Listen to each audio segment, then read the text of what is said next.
ሰላም ጤና ይስጥልን ውድ የቻናላችን ቤተሰቦች እንደምሰነበታችሁ። ዛሬም እንደተለመደው አዲስ ነገር ይዘንላችሁ መጥተናል። እስከ ቪዲዮ መጨረሻ አብራችሁን ቆዩ። ዛሬ የምንነጋገረው ስለ ጤናችን መሰረት ስለሆኑት ስለ ቪታሚኖች ነው። ነገር ግን ስለ ክኒን ወይም ስለ ሰፕሊመንቶች አይደለም። ይልቁንስ ተፈጥሮ ራሷ በልግስና ስለሰጠችን በቀጥታ ከእጽዋት የምናገኛቸውን አስገራሚ ቪታሚኖችና ልዩ ጥቅሞቻቸውን ዝርዝር አድርገን እንመለከታለን። አብዛኛው ሰው ከሰው ሰራሽ ቪታሚኖች በተሻለ መልኩ የሚዋጡትንና የሚሰሩትን እነዚህን የተፈጥሮ ሀብቶች እንዴት መጠቀም እንዳለብን እንማራለን። ቪዲዮውን እስከ መጨረሻው ይመልከቱ። ላይክ፣ ሼር፣ ሰብስክራይብ ማድረግዎን እንዳይረሱ። ክፍል 1 ተፈጥሯዊ ቪታሚኖች ለምን የተሻሉ ናቸው? ብዙ ጊዜ ቪታሚን በክኒን መልክ መውሰድ ቀላል ነው። ታዲያ ከእጽዋት መመገብ ለምን ያስፈለገ? ምክንያቱ ቀላል ነው። የተሟላ ውህደት ይገኝበታል። እጽዋት ቪታሚኖችን ብቻ ሳይሆን ማዕድናትን፣ ፋይበርን እና ፊቶኬሚካሎችን ይይዛሉ። እነዚህ ሁሉ በአንድ ላይ ሆነው ሲሰሩ ሰውነታችን ቪታሚኖችን በአግባቡ እንዲጠቀም ይረዱታል። ሁለተኛው የመዋጥ ምጣኔ ነው።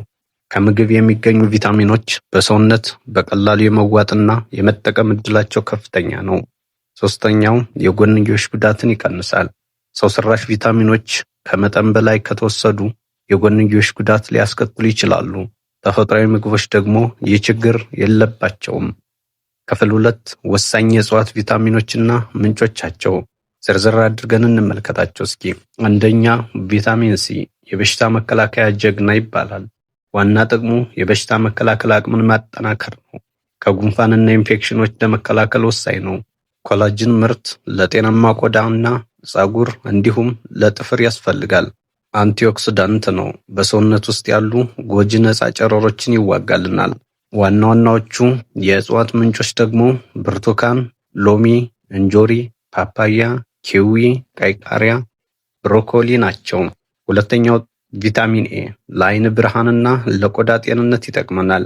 እጽዋት ቪታሚን ኤን በቤታ ካሮቲን መልክ ይሰጣሉ። ይህ በሰውነት ውስጥ ወደ ቪታሚን ኤነት ይቀየራል ማለት ነው። ዋና ጥቅማቸውም የአይን ጤንነትን ለመጠበቅ ይረዳሉ። በተለይ በጨለማ ውስጥ የማየት ችሎታን ያሻሽላል። የቆዳ እና የሙከስ ሽፋን ጤንነትን ይጠብቃል። ቆዳን ለስላሳና ጤናማ ያደርጋል። ለሕዋስ እድገት ይጠቅማል። ለተፈጥሯዊ እድገትና እድሳት ይረዳል። ዋና ዋና የእጽዋት ምንጮቹ ደግሞ ካሮት፣ ስኳር ድንች፣ ስፒናች፣ ጎመንና ሌሎች ጥቁር አረንጓዴ ቅጠላማ አትክልቶች ቪታሚን ኤን ይዘውልናል። ሶስተኛው ቪታሚን ቢ ወይም ቢ ቪታሚኖች የኃይል አምራቾች ይባላሉ። ዋና ጥቅማቸውም አንደኛ ኃይልን ማመንጨት፣ ካርቦሃይድሬትን፣ ስብንና ፕሮቲንን ወደ ኃይል ይቀይሩልናል። ሁለተኛው የነርቭ ስርዓት ጤንነትን ይጠብቃሉ። በተለይም ፎሌት ወይም ቪታሚን ቢ9 የምንለው ለእናት ልጅ ጤንነት ወሳኝ ነው። ዋና ዋና የእጽዋት ምንጮቹ ደግሞ ጥራጥሬዎች፣ ምስር፣ ሽምብራ፣ አተር እና ሙሉ እህሎች፣ ኦትስ፣ ባቄላ፣ አረንጓዴ ቅጠላማ አትክልቶች ውስጥ እናገኘዋለን። አራተኛው ቪታሚን ኬ ነው። የደም መርጋት ቁልፍ ይባላል። ዋና ጥቅሙም የደም መርጋትን መከላከል ነው። ጉዳት ሲደርስ ደም በትክክል እንዲረጋ ወሳኝ ሚናን ይጫወታል።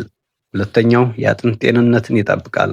አጥንትን የሚያጠነክሩ ፕሮቲኖችን ይደግፋል። ዋና ዋና የእጽዋት ምንጮቹ ምን ናቸው የሚለውን ስናይ ደግሞ ብሮኮሊ፣ ጎመን ዘር፣ ፓርስሊ፣ ስፒናች እና አስፓራገስ ናቸው። አምስተኛው ቪታሚን ኢ የቆዳና የልብ ጠባቂ ይባላል። ዋና ጥቅሙም ኃይለኛ አንቲኦክሲዳንት ማመንጨትና ሕዋሳትን ከጉዳት መጠበቅ ነው። የቆዳ ጤንነትንም ይጠብቅልናል። ቆዳን ከአልትራቫዮሌት ጨረር በመከላከል ወጣትነትን ይጨምራል። የልብ ጤንነትንም ይጠብቃል። የደም ዝውውርን ያሻሽላል።